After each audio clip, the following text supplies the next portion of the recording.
Suite Consultancy. www.pakbettv.com. Ang taong 2024 mga kapakbet ay ang taon ng mga dragon. Ito ang Year of the Wood Dragon.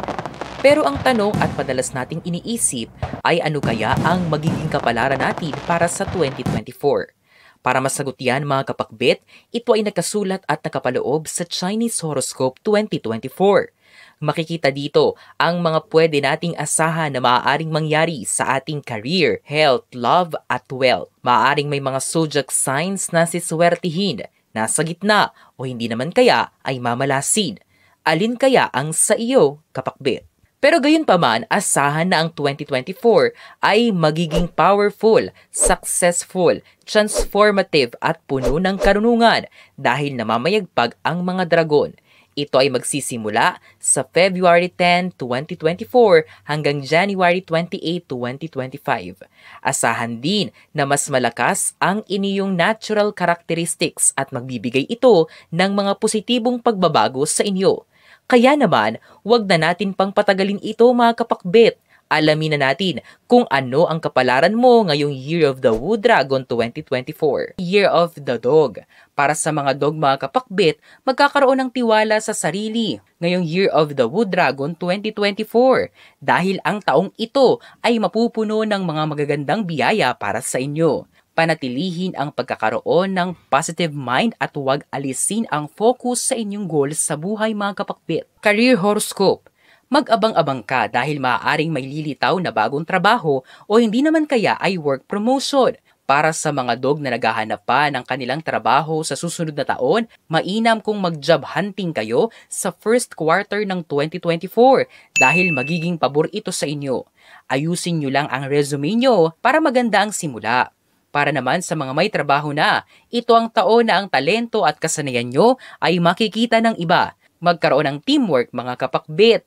Health Horoscope. Kayong mga taong ipinanganak sa Year of the Dog ay magiging mas energetic at malusog ngayong 2024 dahil sa dalang positive energy ng Wood Dragon mga kapakbet. Gayunpaman, hindi pa rin mawawala ang payo na kinakailangan nyo pa rin mag-ingat kung ayaw nyong makompromiso ang inyong kalusugan. Unahin nyo ang pagkakaroon ng stress management sa 2024. Alagaan din ang mental at emotional health pagdating sa inyong diet.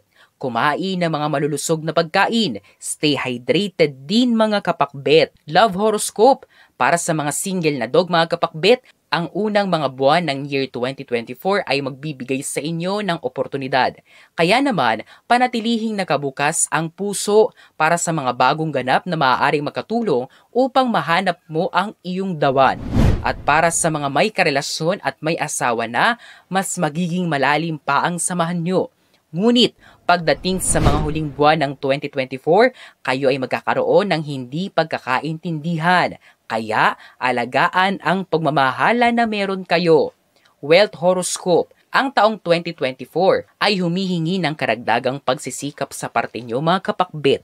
Pagdating sa iyong financial aspect, kinakailangan na kayo ay magkaroon ng masusing pagpaplano pagdating sa inyong salapi.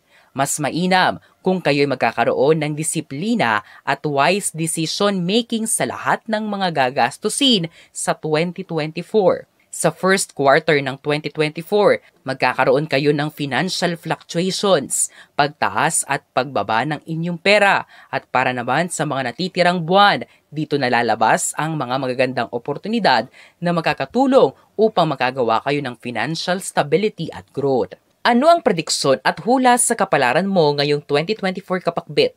Kung ito ay maganda at nakakagalak, isang pagbati. Ito lamang ay nangangahulugan na ang 2024 mo ay magiging mas masaya. Subalit huwag pa ring magpakampante. Kung ang hula naman ng sa iyo ay hindi maganda, ito lang ang tandaan mo kapakbet. Ano mang mangyari sa ating buhay, nasa sa ating mga sarili pa rin ang huling desisyon sa mga maaaring mangyari.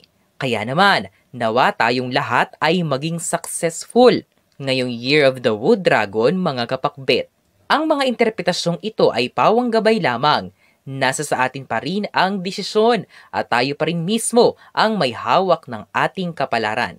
Huwag po nating kalimutang magdasal at manalig sa may kapal. Hinding-hindi niya po tayo pababayaan.